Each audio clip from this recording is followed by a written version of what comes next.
औरत ने सारा काढ़ा चूहे के बिल में डाल दिया। बिल में मौजूद चूहे ने वह काढ़ा पी लिया और तुरंत मर गया।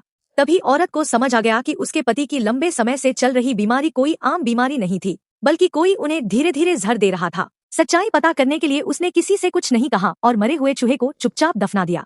तभी उसकी दूसरी चाची बाहर आई। उसे पिछली रात की सारी बातें याद आ गई। उस दिन उसका पति इतना बीमार था कि शादी की रस्में भी नहीं कर पाया था, इसलिए उसकी शादी लकड़ी के पुतले के साथ करवाई गई थी। रात में जो काढ़ा पति के लिए आया था वह यही चाची अपने हाथों से लेकर आई थी। अब औरत को शक होने लगा कि कहीं यही चाची उसके पति को जहर तो नहीं दे रही। उसने अपनी सास से पूछा कि पति की दवा कौन संभालता है, लेकिन सास ने चाची की बहुत तारीफ की और कहा कि वही दवा बनाती है और बेटे की सबसे ज्यादा देखभाल भी करती है।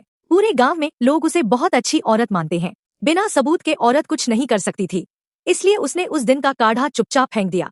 अगले दिन वह अपनी सास के साथ कपड़े धो रही थी कि तभी एक चमत्कार हुआ। कई दिनों से बिस्तर पर पड़े उसके पति को होश आ गया। शादी के बाद यह दोनों की पहली मुलाकात थी, क्योंकि इससे पहले वह गंभीर रूप से बीमार होने के कारण होश में नहीं था। पति ने धीरे धीरे आंखें खोली और औरत को सामने देखकर भावुक हो गया। उसने बहुत कमजोर आवाज में कहा, तुम कौन हो? औरत की आंखों में आंसू आ गए, क्योंकि वह पहली बार अपने पति से आमने सामने बात कर रही थी। कुछ समय बाद पति की तबीयत में सुधार होने लगा। तभी कई दिनों बाद वही चाची फिर आई और नया काढ़ा लेकर पति को पिलाने लगी। औरत उसकी चाल समझ गई और उसने जानबूझकर पूरा काढ़ा गिरा दिया। चाची गुस्से में बोली, यह दवा बहुत महंगी थी, तुमने इसे कैसे गिरा दिया? औरत ने माफी मांग ली। चाची फिर से दवा बनाने के लिए अंदर चली गई। मौका मिलते ही औरत ने सास से कहा, इतने सालों से दवा चाची ही खरीदती और बनाती रही है, आपको कभी शक नहीं हुआ? लेकिन सास फिर भी चाची का ही साथ देने लगी और औरत को डांटने लगी।